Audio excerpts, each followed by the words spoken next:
சங்கீதம் 30ஆம் அதிகாரம்.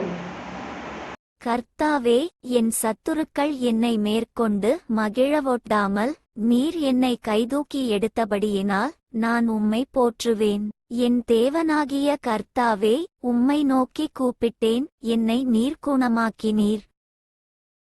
கர்த்தாவே, நீர் என் ஆத்துமாவை பாதாளத்திலிருந்து ஏறப்பண்ணி நான் குழியில் இறங்காதபடி என்னை உயிரோடே காத்தீர். கர்த்தருடைய பரிசுத்தவான்களே, அவரை கீர்த்தனம் பண்ணி அவருடைய பரிசுத்தத்தின் நினைவுகூருதலை கொண்டாடுங்கள்.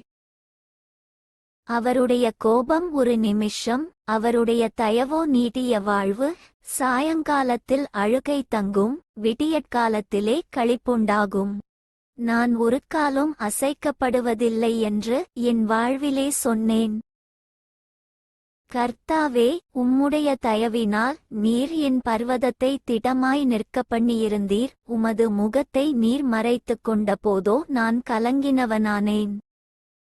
நான் குழியில் இறங்குகையில் என் இரத்தத்தால் என்ன லாபமுண்டு? புழுதி உம்மை துதித்து உமது சத்தியத்தை அறிவிக்குமோ? கர்த்தாவே, நீர் எனக்குச் செவி கொடுத்து என்மேல் இரக்கமாயிரும். கர்த்தாவே, நீர் எனக்குச் சகாயராயிரும் என்று சொல்லி.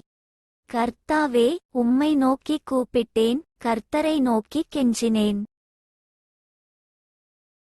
என் புலம்பலை ஆனந்த களிப்பாக மாறப்பண்ணினீர். என் மகிமை அமர்ந்திராமல் உம்மை கீர்த்தனம் பண்ணும்படியாக நீர் என் இரட்டை களைந்து போட்டு மகிழ்ச்சி என்னும் கட்டினால் என்னை என் தேவனாகிய கர்த்தாவே, உம்மை என்றென்றைக்கும் துதிப்பேன்.